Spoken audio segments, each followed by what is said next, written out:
I've been on top for a while. That's how I chip it to the moon. Fast car make it go vroom vroom. Take it to the boom boom boom. I'm a visionary. I got the niggas scared. Bought a big paddock with a brand new wrist set. Hello sweeties, welcome back to another video, and today we're doing Westkiss hair.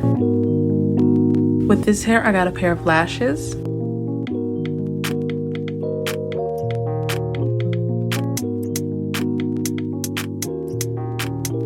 an edge brush, 2 wig caps, a satin bonnet, an edge melting band,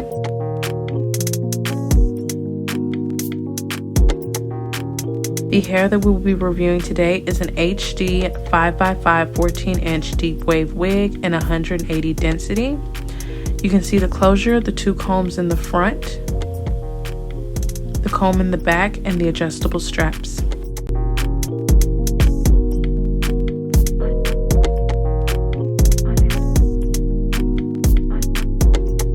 For the bleaching process, I use Clairol BW2, also the Clairol Pure White and 40 volume.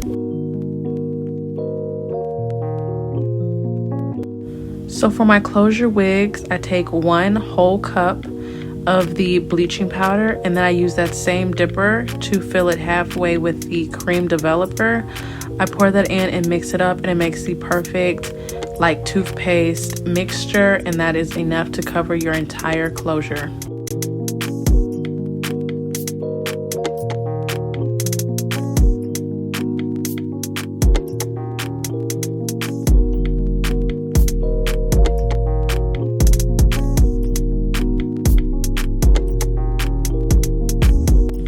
So this is what the closure is looking like after I bleached it. As you can see, it's pretty well pre-plucked. I was just being a little bit extra. I decided to go in and break it up a little bit more. I didn't do anything extravagant. I just kind of pulled back into the hairline to break it up some.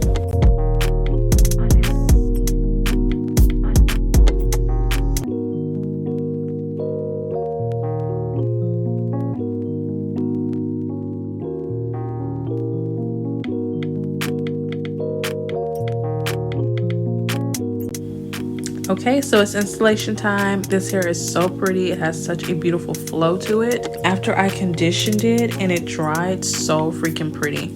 So I'm going in with my E-band tinted lace in medium brown. I'm just gonna cover that closure really good.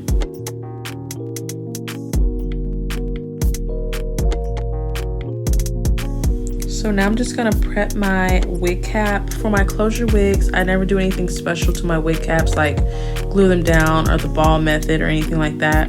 I just take a contour shade close to what I would wear on my face and blend it out really good all over the section where I know the closure will be.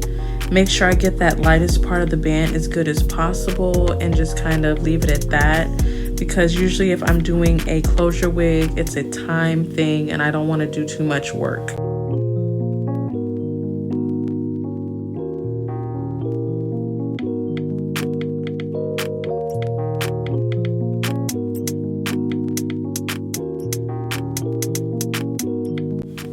So for my adhesive, I'm going in with the E-band Forever Ultimate Glue. This was the first time using this and it was okay. It did flake a little bit, but nothing like you can't comb out or get rid of. I'm gonna go ahead and do 3 layers of this, and each time I lay a layer, I'm gonna blow dry it just a bit to get it more tacky. And then once I have my 3 layers, I will lay the wig down and tie it down with a band.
So now it's time to cut off the lace. I'm just going to cut it in the middle and then cut off the 2 pieces that I've created as close to that hairline as possible.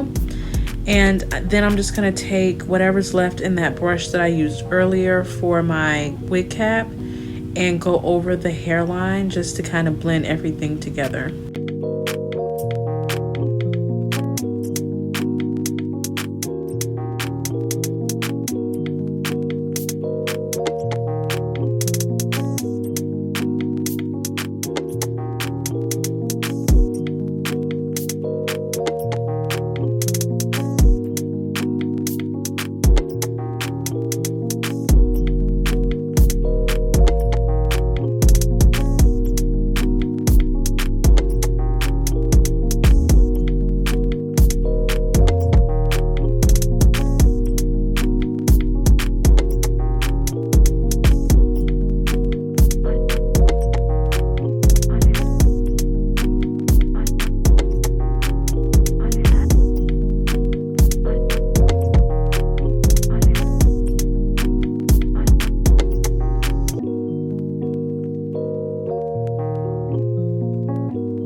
So while I'm finishing up this install, I want to kind of give you guys my final thoughts and my observations. So right out of the bag, it was not super crunchy. You know, sometimes when you're dealing with curly hair, because they put their styling stuff in it to define that curl pattern, it will be more on the stiff side. It wasn't terribly stiff.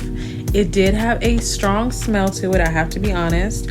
But once I washed it and conditioned it, it was perfect, you guys. I washed it like twice and then I conditioned it for about an hour and a half.